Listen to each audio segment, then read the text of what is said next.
Lamentaciones 3:21. Esto traigo a mi corazón y por esto tengo esperanza, que las misericordias del Señor jamás terminan, pues nunca fallan sus bondades, son nuevas cada mañana, grande es tu fidelidad. El Señor es mi porción, dice mi alma, por eso en Él espero. En 1487, el explorador portugués Bartolomé Díaz fue el primer europeo en navegar a través de un estrecho bastante peligroso en el extremo sur de África, un estrecho al que él bautizó con el nombre de Cabo de las Tormentas. Pero al enterarse del descubrimiento, Juan II de Portugal quiso rebautizar este estrecho con el nombre que se conoce en el día de hoy, Cabo de la Buena Esperanza, porque él pensaba que ese podía ser un paso que lo llevara hasta las Indias. 10 años más tarde, Vasco de Gama iba a demostrar que Juan de Portugal tenía razón. Así que aquí tenemos un mismo lugar bautizado con dos nombres completamente opuestos entre sí. Alguien ha dicho que el primero refleja las dificultades del viaje, el Cabo de las Tormentas. El segundo representa la esperanza del destino, Cabo de la Buena Esperanza. Sin quererlo, Juan II de Portugal nos proveyó una buena ilustración de cómo debemos contemplar los eventos que nos ocurren en la vida, aún los más difíciles. Y esa es la misma lección que nosotros aprendemos del pasaje que vamos a estudiar en esta mañana en Lamentaciones. Jeremías nos enseña en este capítulo que nuestra perspectiva de las cosas cambiará radicalmente si las contemplamos a través del lente de lo que Dios nos ha revelado de sí mismo en su palabra, no a través de lo que nosotros pensamos o sentimos, no a través de lo que otros nos hacen, no a través de nuestras circunstancias. Tal como su nombre lo indica, en este libro encontramos una serie de poemas, 5 poemas de lamentos. Y aunque el autor es anónimo, casi todos entendemos, los estudiosos de las Escrituras entienden que muy probablemente fue escrito por el profeta Jeremías. Es por eso que el libro de Jeremías y el de Lamentaciones se encuentran juntos, uno detrás del otro en nuestras Biblias. Es obvio que este libro fue escrito ante la destrucción de Jerusalén por manos de Nabucodonosor, rey de Babilonia, en el 586 antes de Cristo. Durante muchos años el Señor estuvo llamando a la nación al arrepentimiento a través de sus profetas, pero el pueblo decidió cerrar su corazón a la voz de Dios hasta que fue demasiado tarde. La devastación de Jerusalén y el cautiverio babilónico fue uno de los episodios más terribles que sufrió la nación de Israel en el Antiguo Testamento por causa de su desobediencia. Los que han visto fotos de lo que ocurrió en Berlín o en Dresde durante la Segunda Guerra Mundial pueden tener una idea de lo que Jeremías estaba contemplando cuando escribió el libro de Lamentaciones. Edificios destruidos, personas muertas en las calles, niños despedazados por las bombas de los aliados. Eso es lo que Jeremías estaba contemplando en la ciudad de Jerusalén. En los capítulos 1 y 2 del libro, Jeremías nos presenta su lamento desde la perspectiva de la nación. Pero cuando llegamos al capítulo 3, el lamento de Jeremías se torna personal. Noten el versículo 1: yo soy el hombre que ha visto la aflicción. Bajo la vara de su furor, Él, Dios, me ha llevado, me ha hecho andar en tinieblas y no en luz. Ciertamente contra mí ha vuelto y revuelto su mano todo el día. Ha hecho que se consuman mi carne y mi piel. Ha quebrado mis huesos. Jeremías sabía que detrás del poder de los babilonios había un poder infinitamente superior que había usado a Nabucodonosor como instrumento de castigo. Era Dios el que al final de cuentas estaba disciplinando a esta nación que le había dado las espaldas a pesar de todas las muestras de amor de parte de Dios. Esta nación que se había volcado hacia la idolatría. Israel era como una mujer adúltera que se había prostituido con un montón de amantes.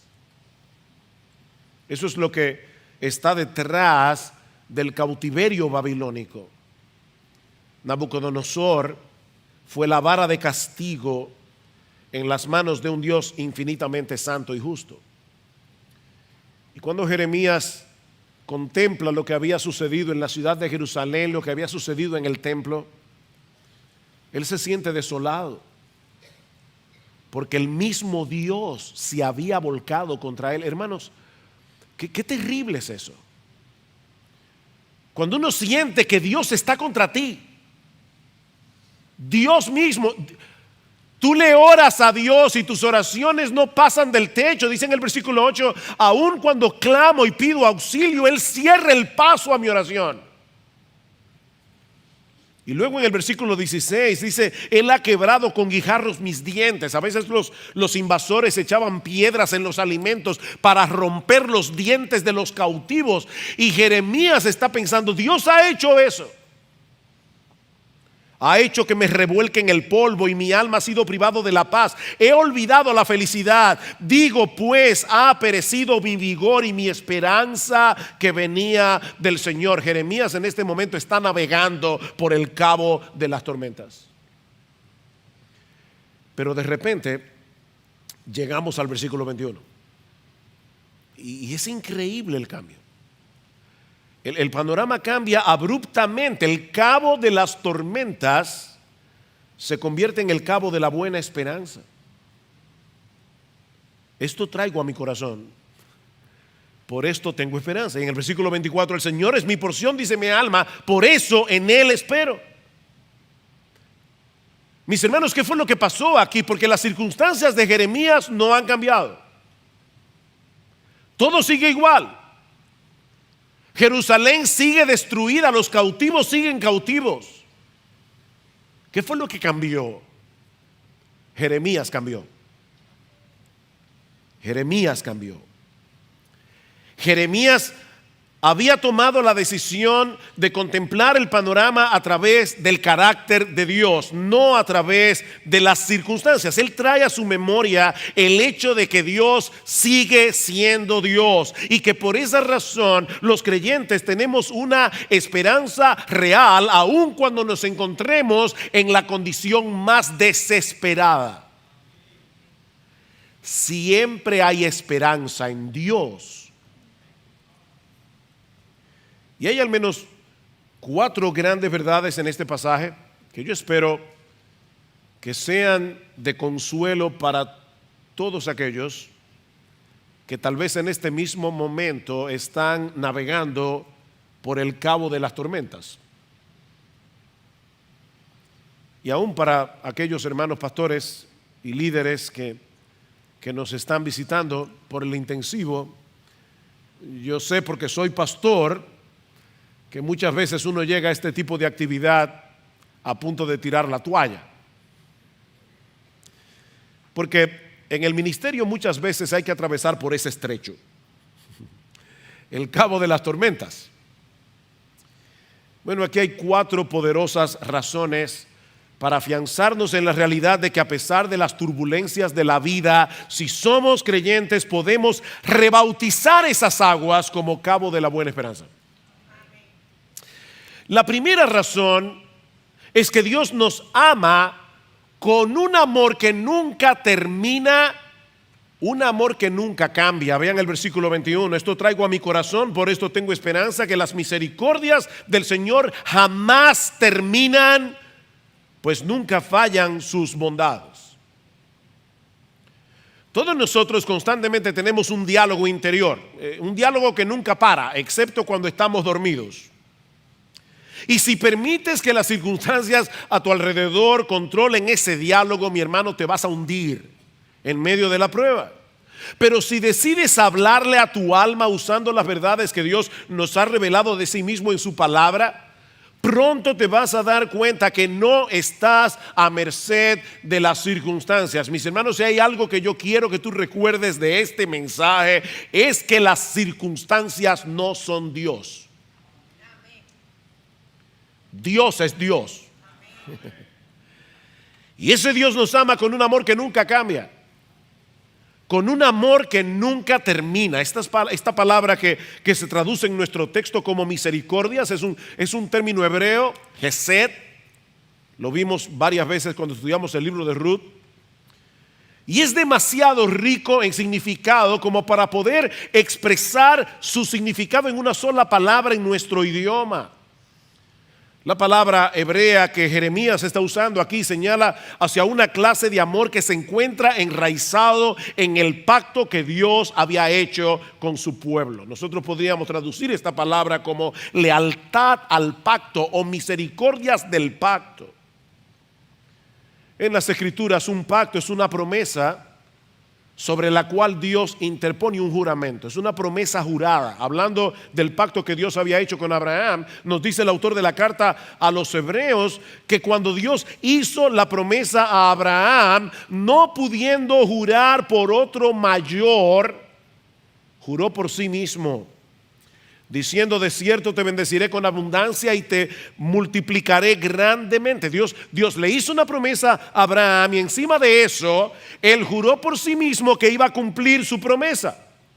Y ahora, escuchen lo que sigue diciendo el autor de la carta a los Hebreos. Él dice que Dios, queriendo mostrar más abundantemente a los herederos de la promesa la inmutabilidad de su consejo, la inmutabilidad de su decreto, Él interpuso juramento, para que por dos cosas inmutables en las cuales es imposible que Dios mienta, su promesa y su juramento,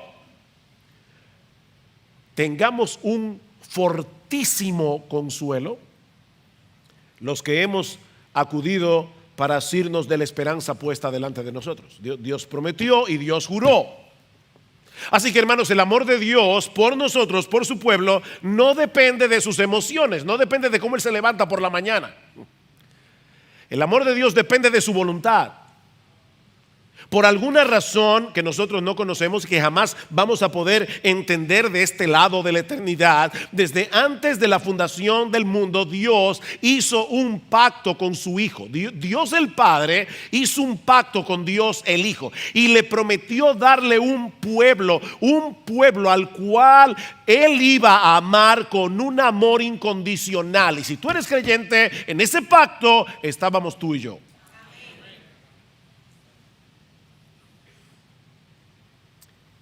Dios tomó la decisión de amarnos, no porque éramos amables, éramos odiosos, pero Él decidió amarnos. Es por eso, mis hermanos, que Dios, ahora hablando del retiro de matrimonio, Dios sí era siempre nuestro modelo para entender de qué se trata el matrimonio. Las personas del mundo tienen el concepto equivocado de que es el amor el que sustenta el matrimonio. ¿Por qué te quieres divorciar? Se me fue el amor. Como una especie de virus o algo así. No, es al revés. No es el amor el que sustenta el matrimonio. Es el matrimonio lo que sustenta el amor. Yo debo amar a mi esposa porque yo lo prometí delante de Dios y delante de los hombres. Cuando estábamos en el altar, yo hice una promesa de amarla con un amor incondicional, en pobreza, abundancia, en salud o enfermedad. ¿Recuerda eso? Uno promete muchas cosas el día de la boda, pero ¿tú recuerdas eso? Ese fue tu voto. Debes amarla porque prometiste amarla. Y mis hermanos, lo que Jeremías nos está diciendo en ese pasaje es que Dios nos ama porque Él lo prometió. Él lo prometió, se lo prometió a su Hijo en la eternidad. Y por si fuera poco, luego juró por sí mismo que cumpliría su promesa. Es por eso que las misericordias del Señor jamás terminan, porque no dependen ni de ti ni de mí, depende de Él. Ahora, yo sé, estoy consciente que los que tienen la versión Reina Valera del 60 están viendo el texto traducido de otra forma. En la Reina Valera dice: por la misericordia de Jehová nosotros no hemos sido consumidos. O sea, los traductores conectaron la palabra consumirse con el pueblo, no con las misericordias. ¿Ven? La Biblia de las Américas dice que lo que no se consume son las misericordias. La Reina Valera dice que lo que no se consumen somos nosotros. Depende de a quién tú le asignes la acción del verbo. Y el problema con estas dos traducciones es que las dos son bíblicas.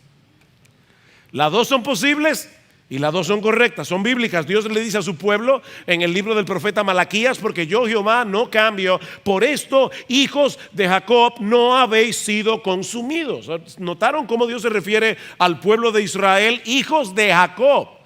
¿Y por qué les llama así? Porque Él quiere recordarles el pacto que Él había hecho con Jacob. Ustedes no fueron consumidos ni serán consumidos, porque yo hice un pacto con vuestro padre Jacob. Por encima de todas las cosas, Dios será fiel a su pacto. Así que cualquiera de las dos traducciones expresa una idea correcta. Sin embargo, y sin ser dogmático al respecto, yo pienso que el contexto favorece la Biblia de las Américas. Noten lo que sigue diciendo el texto: las misericordias del Señor jamás terminan, pues nunca fallan sus bondades. No terminan porque nunca fallan sus bondades. La misericordia y la bondad del Señor no tienen fecha de caducidad. Ayer estábamos, mi esposo y yo estábamos llevando unas provisiones a un sitio, no importa dónde. El punto es que mi esposo me dice: oh, este aceite está vencido. Nunca vamos a encontrar un letrero que diga: la misericordia de Jehová ya se venció. No tiene fecha de caducidad, ni sus bondades tampoco. Y esta palabra es increíble: misericordia y bondad. La palabra bondad que Jeremías está usando aquí viene de un término que significa vientre. Se refiere al vientre de una mujer. Así como las mujeres cuidan con ternura el fruto de su vientre, por lo menos era así antes, o así debiera ser. Nuestro Dios cuida con ternura a cada uno de los suyos. Nosotros somos la niña de sus ojos. Nosotros somos el fruto de su vientre, porque fuimos engendrados de nuevo por su palabra. Su amor por nosotros es inmutable si somos sus hijos, pero Jeremías nos está diciendo que es más que eso. Su amor también es tierno y compasivo. ¿Se olvidará la mujer de lo que dio a luz para dejar de compadecerse del hijo de su vientre? Isaías 49:15. Bueno, dice Dios: aunque ella olvide, yo nunca me olvidaré de ti. Yo nunca me olvidaré de ti. De modo que estas dos palabras, misericordias y bondades, apuntan hacia dos realidades distintas del amor de Dios. La primera resalta la fidelidad de Dios al pacto que Dios hizo con su Hijo y con su pueblo. Él decidió amarnos, prometió amarnos y juró amarnos. Pero la segunda palabra resalta su ternura y su compasión. Su amor es constante y es tierno a la vez.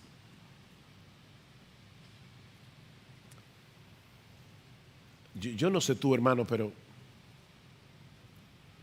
esto es sorprendente. Esto debería sorprendernos. Porque nuestra experiencia en la vida es muy diferente. Los amigos vienen y van. Personas que en un momento te manifestaron afecto, hoy parece que no te conocen. ¿Nunca te ha pasado eso? Qué bueno. A mí sí. Los amigos vienen y van. Eso es inestable. Pero eso nunca te va a suceder con Dios. Nunca te va a suceder con Dios, porque su amor por ti no depende de ti. Él decidió amarte porque decidió amarte. Tendré misericordia del que yo tenga misericordia, me compadeceré del que yo me compadezca. Él prometió amarnos desde antes de la fundación del mundo. Su amor por ti es eterno y por lo tanto depende enteramente de Él. No lo olvides, no de ti. Pero hay otra razón en nuestro texto para mantener la esperanza en medio de las circunstancias más desesperadas. Y es el hecho de que Dios renueva sus misericordias en nuestras vidas cada mañana.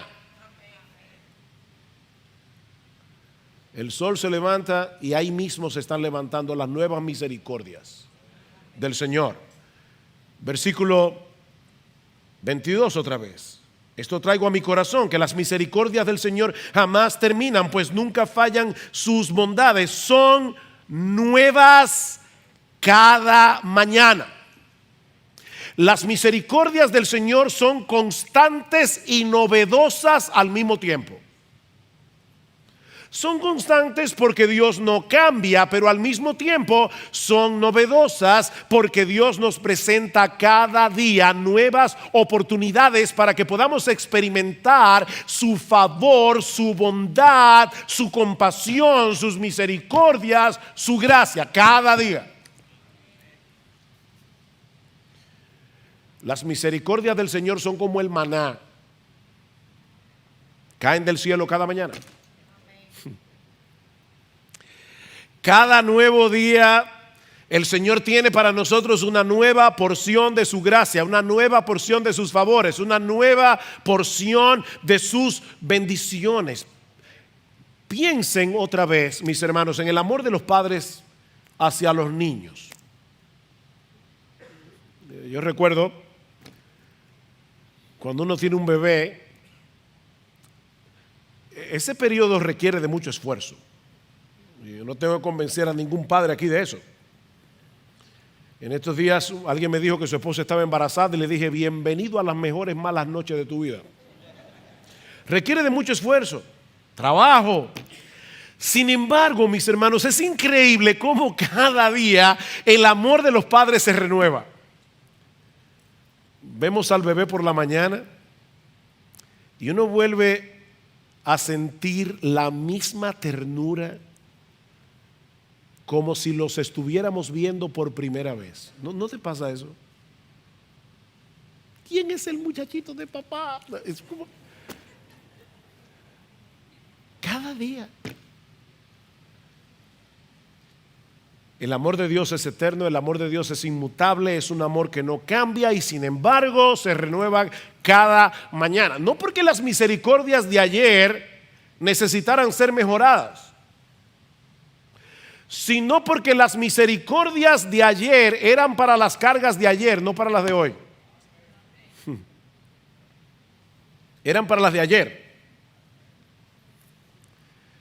Así que no os afanéis por el día de mañana, dice el Señor en Mateo 6, versículo 34, porque el día de mañana traerá su afán. Basta cada día su propio mal, cada día tendrá su propia cuota de problemas, pero por esa misma razón Dios tiene reservado para nosotros un paquete nuevo de sus misericordias que serán suficientes para enfrentar lo que viene cada día.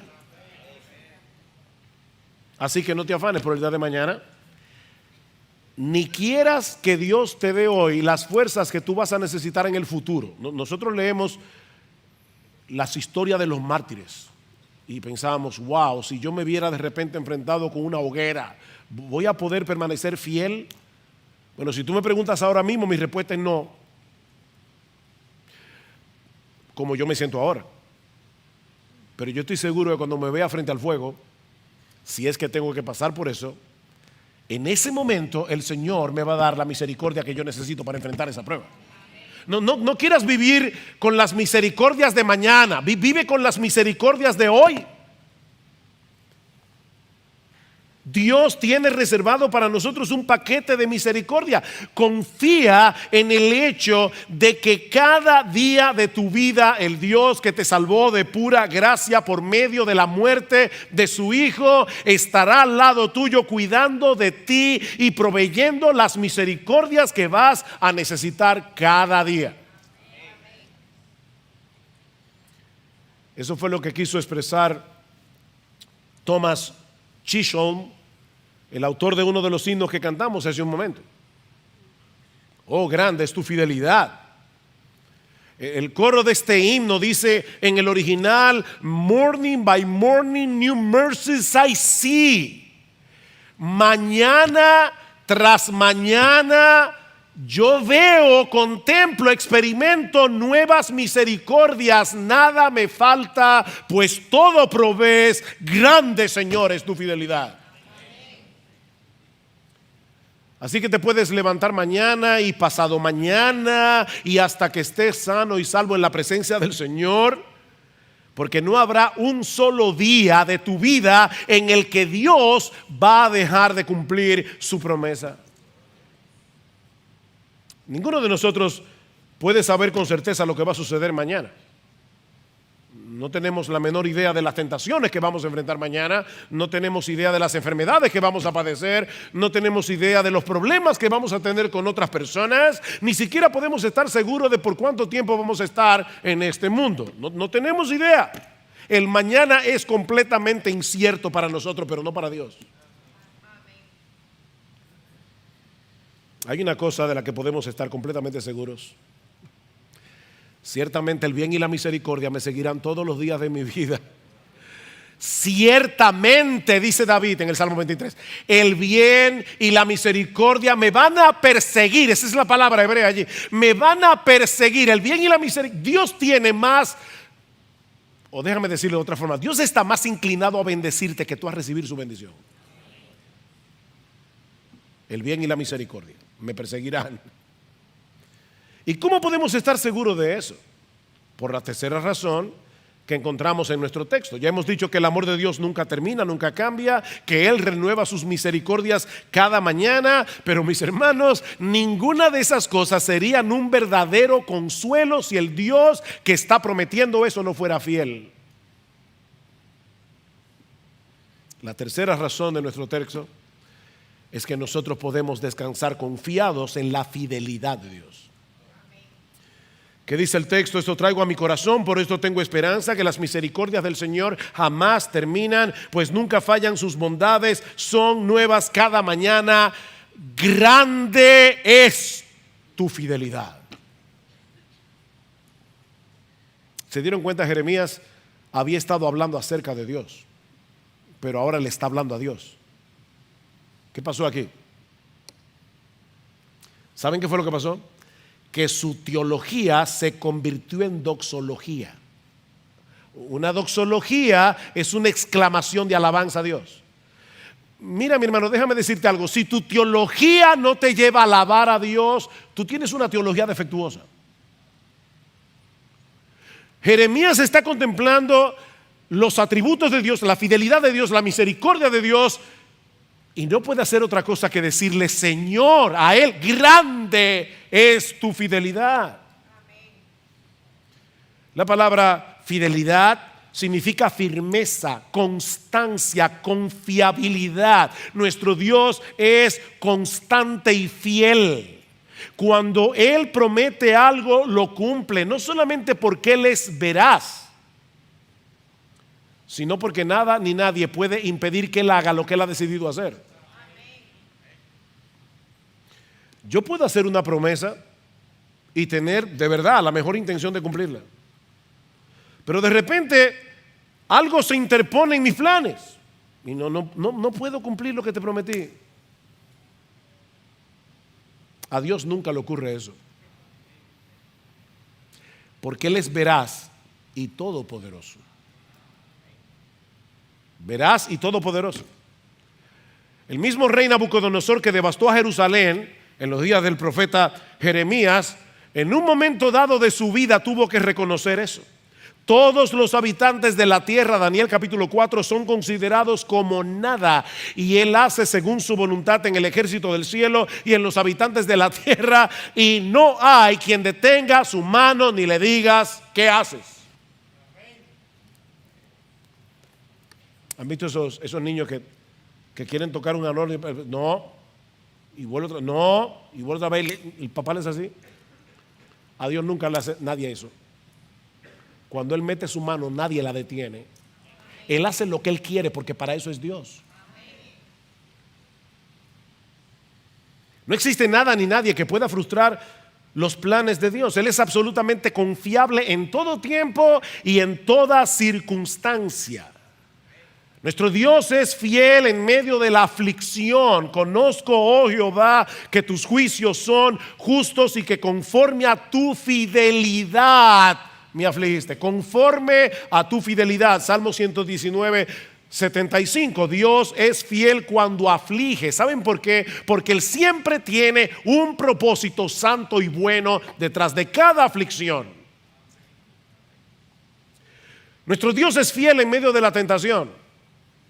No os ha sobrevenido ninguna tentación que no sea humana, pero fiel es Dios, que no os dejará ser tentado más de lo que podéis resistir, sino que dará también juntamente con la tentación la salida para que podéis soportar. Nuestro Dios es fiel en su propósito de santificarnos, y el mismo Dios de paz os santifique por completo, y todo vuestro ser, espíritu, alma y cuerpo sea guardado irreprensible para la venida de nuestro Señor Jesucristo. Fiel es el que os llama, el cual también lo hará. Él nos llamó a salvación con un propósito: hacernos iguales, semejantes a su precioso Hijo.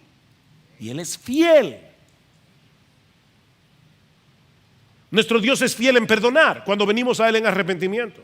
Si confesamos nuestros pecados, Él es fiel y justo para perdonar nuestros pecados y limpiarnos de toda maldad. Él es fiel y es justo. Ya Cristo pagó por ellos en la cruz del Calvario, y Dios no puede castigar el pecado dos veces. Él es fiel por causa de su justicia. Mi hermano, cuando tú le pides perdón a Dios después de haber pecado, no te ampares, no descanses en tu sentimiento de perdón, porque eso es subjetivo. Muchas veces no nos sentimos perdonados. Descansa en la promesa de Dios, porque Él es fiel.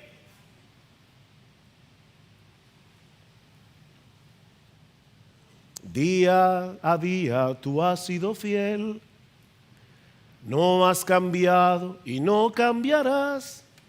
Perdónenme el desafine. Él no es un Dios cambiante que promete una cosa hoy y mañana cambia de parecer. No, Él es un Dios fiel, absolutamente fiel en todo tiempo y circunstancias. Cada palabra que sale de su boca se cumplirá, porque Él no es más o menos fiel. Un hombre que sea fiel a su esposa, el 99% de las veces, ¿saben cómo se llama? Adúltero. Se llama adúltero. Pero yo he sido fiel 99%. Es que no es el 99%. La fidelidad es absoluta. O eres o no eres fiel. Así de simple. Nuestro Dios no es fiel en el 99% de las veces. Oh, gloria al Señor. Él es fiel en el 100% de las veces. Él es fiel. Es imposible que Dios sea inconstante. Es imposible que Dios sea incoherente. Es imposible que Dios se contradiga en algo que ha dicho. Dice Pablo que Él no puede negarse a sí mismo. Él no puede negarse a sí mismo. El cielo y la tierra pasarán, dice el Señor. Mis palabras nunca pasarán. Es más fácil que mañana no aparezca el sol en el firmamento. Es más fácil que mañana no haya mundo a que Dios deje de cumplir lo que prometió. ¿Tú crees eso? ¿Tú crees que todas las cosas obran para el bien de aquellos que aman al Señor? Los que conforme a su propósito fueron llamados, Romanos 8:28. ¿Tú crees que es verdad lo que dice Filipenses 4:19? Que nuestro Dios suplirá todo lo que nos falta conforme a sus riquezas en gloria en Cristo Jesús. ¿Tú crees eso? ¿De qué sirve que Dios nos diga que nos ama con un amor que no termina, con un amor que nunca cambia, que sus misericordias son nuevas cada mañana, si Él no fuera un Dios confiable? Pero eso es verdad porque Él es fiel. Y eso nos lleva de la mano a la cuarta y última enseñanza de nuestro pasaje. Por cuanto nuestro Dios es amante, por cuanto nuestro Dios renueva sus misericordias cada mañana, por cuanto nuestro Dios es fiel, mi hermano, esta es la aplicación, esta es la conclusión de este mensaje. Por todo eso, Él es todo lo que necesitamos. Sí, oíste bien. Él es todo lo que necesitamos. Versículo 24. El Señor es mi porción, dice mi alma. Por eso, en Él espero. El Señor es mi porción. Jeremías parece estar pensando aquí en lo que Dios dice acerca de los levitas en Números capítulo 18 versículo 20. Cuando se estaba repartiendo la tierra de Canaán entre las tribus de Israel, Dios le dijo a Aarón: no tendrás heredad en su tierra ni tendrás posesión entre ellos. Yo soy tu porción y tu herencia entre los hijos de Israel. Es como si Dios le estuviera diciendo a los levitas: cuando lleguen a la tierra de Canaán, yo no voy a darles nada allí. ¿Saben por qué? Porque yo soy vuestro todo. Yo soy vuestro todo. Y la porción que les tocó no solo era suficiente, era demasiado. No solo es suficiente. Que Dios sea nuestra porción, que Dios sea nuestra herencia, mis hermanos, eso es demasiado. Es la misma idea que expresa David en el Salmo 16. El Señor es la porción de mi herencia y de mi copa. Tú sustentas mi suerte. Y la idea es: tú sustentas mi suerte porque esa fue la herencia que me diste. Las cuerdas me cayeron en lugares deleitosos. Estaban repartiendo la tierra y estaban poniendo cordel, y a los levitas le tocó Jehová. Las cuerdas me cayeron en lugares deleitosos y es hermosa la heredad que me ha tocado. Hay muchos bienes de este mundo que solo disfrutan unos pocos. Eso es una realidad. Y muchos piensan que serían más felices si tuvieran, aunque sea una parte de lo que tiene esa minoría. No me digas que nunca has pensado en eso.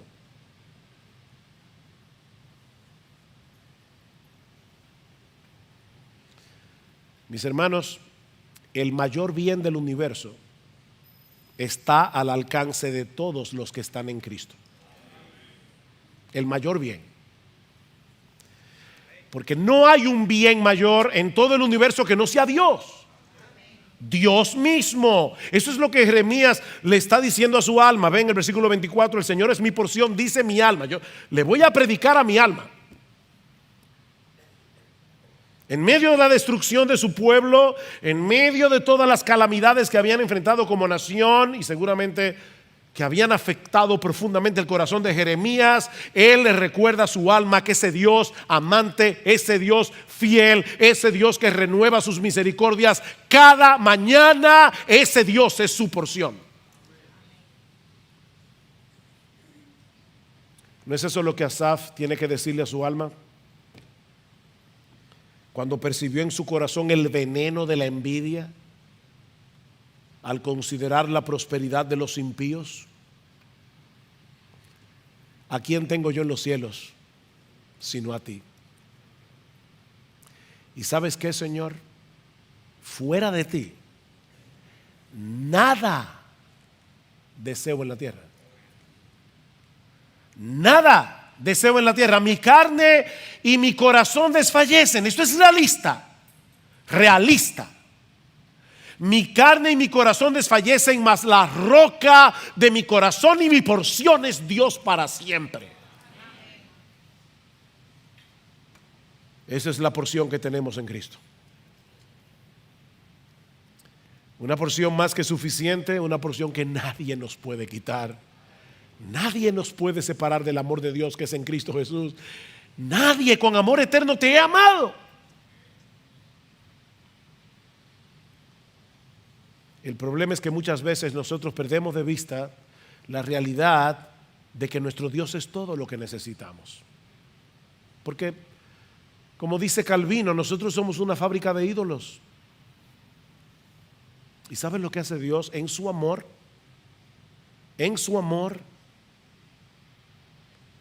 se vale de las aflicciones, se vale de los Nabucodonosores de este mundo para destruir nuestros altares y llevarnos de vuelta hacia Él.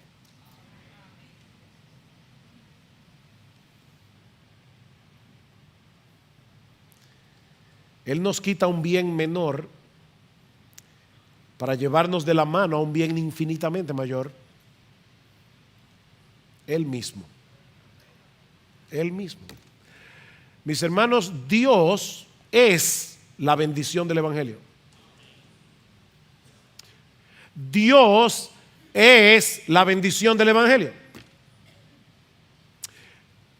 Fue para ser posible que nosotros disfrutáramos de esa bendición que nuestro Señor Jesucristo derramó su sangre en la cruz. Porque el Dios del cielo, para que el Dios del cielo pudiera ser nuestra porción y nuestra herencia, Jerusalén fue destruida, pero no fue consumida. ¿Saben por qué? Porque Dios había hecho una promesa de que de la simiente de Abraham serían benditas todas las familias de la tierra. Israel merecía ser exterminada por su pecado, pero si Dios hubiera hecho eso, no habría podido cumplir lo que prometió. Él preservó a su pueblo hasta la venida del Mesías por amor a ti y por amor a mí. Lo que pasó en el 586, Israel no fue consumido por amor a ti y por amor a mí. Porque Él había decidido amarnos desde antes de la fundación del mundo. Él había decidido perdonar nuestros pecados a través de la vida de Jesús, a través del precio de la vida de su Hijo. Precisamente porque Él es un Dios fiel y es imposible para Él pasar por alto el pecado. Él es fiel. Él es fiel a su propia justicia. Él no puede de ninguna manera pasar por alto el pecado hasta que su justicia no quede completamente satisfecha. Y eso fue lo que Él hizo en Jesús. Satisfacer su propia justicia derramando su ira. La ira que tú y yo merecemos por causa de nuestros pecados, Él las cargó sobre su Hijo. La cruz de Cristo es la máxima expresión del amor y la fidelidad de Dios. Es por causa de Jesús que todas las promesas de Dios son nuestras, porque nosotros estamos en Él. Mis hermanos, Jesús es el receptor por excelencia de las promesas de Dios. Él es el receptor, pero nuestras vidas están escondidas en Él, dice Pablo en Colosenses. Y por lo tanto, esas promesas son tuyas y son mías por causa de Jesús. Y ahora yo te pregunto otra vez. ¿Tú puedes descansar confiado en el amor y la fidelidad de Dios? Cuando te encuentras navegando de repente, porque las pruebas llegan de repente, por el cabo de las tormentas, ¿qué tú haces? ¿Traes a tu mente y a tu corazón las promesas de Dios? De tal manera que tú puedes cantar: grande es tu fidelidad. No cuando estás aquí sentado en la iglesia, en sillas cómodas, en aire acondicionado, cuando te llega ese sobre del médico diciendo es cáncer, cuando pierdes un embarazo, cuando alguien en quien tú confiabas te traiciona. Puedes tú elevar tu corazón a Dios y decir: oh Señor, grande es tu fidelidad. Grande es tu fidelidad. Mis hermanos, recuerden esto. Mis hermanas, recuerden esto. Las circunstancias no son Dios. Dios es Dios. Dios es Dios y Él es bueno. Y Él es misericordioso. Y Él es fiel. Incluso en esos momentos en que tú no tienes la menor idea de lo que Él está haciendo en tu vida.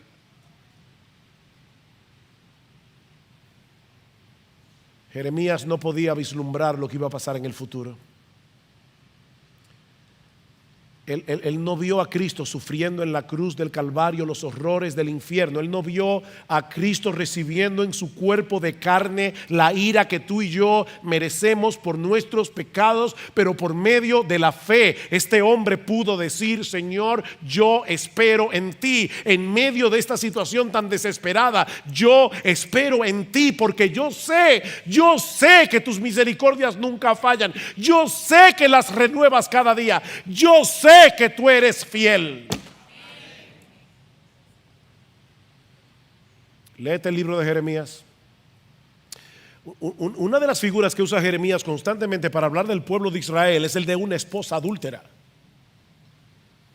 Una esposa que se iba de hotel en hotel para acostarse con sus amantes, y Dios tuvo que darle carta de repudio. ¿Y saben lo que dice en Deuteronomio capítulo 24? Que después que un hombre repudiaba a su mujer, no podía volverla a tomar. ¿Y saben lo que hizo Dios?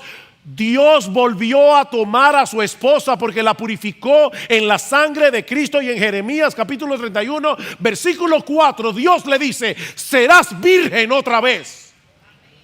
¡Wow! Serás virgen otra vez. Te voy a purificar de todas tus impurezas, de todas tus inmundicias, de todas tus transgresiones, porque mi hijo, la segunda persona de la Trinidad, se hará hombre para cargar sobre sí el castigo que tú mereces. Y te voy a tomar como mi pueblo otra vez. Y te casarás conmigo. Y nunca más saldrás de casa. Ciertamente el bien y la misericordia me perseguirán todos los días de mi vida, y en la casa del Señor moraré por largos días. Y si tú estás aquí sin Cristo en esta mañana, mi amigo, lamento decirte que lo que dice este pasaje no es para ti. No es para ti. No te apropies de lo que dice este pasaje. Es cierto que nuestro Dios es misericordioso. La Biblia dice que Él hace salir su sol sobre malos y buenos. Él hace llover sobre justos e injustos. Pero esas manifestaciones de la bondad de Dios son temporales para aquellos que rehúsan confiar únicamente en Cristo para el perdón de sus pecados. Son bendiciones temporales.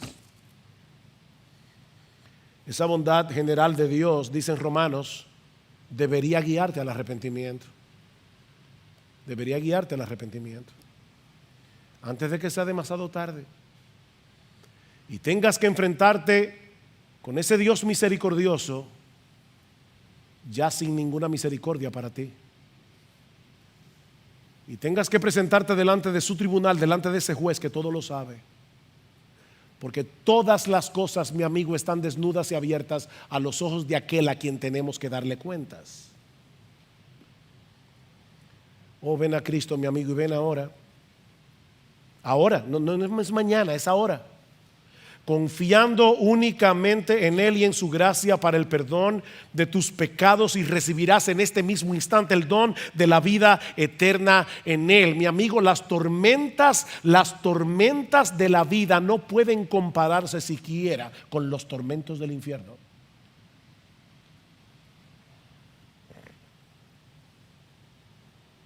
Pero ese cabo de las tormentas puede llegar a ser hoy el cabo de la buena esperanza. Si en este mismo momento te acoges por la fe a la gracia de Dios en Cristo.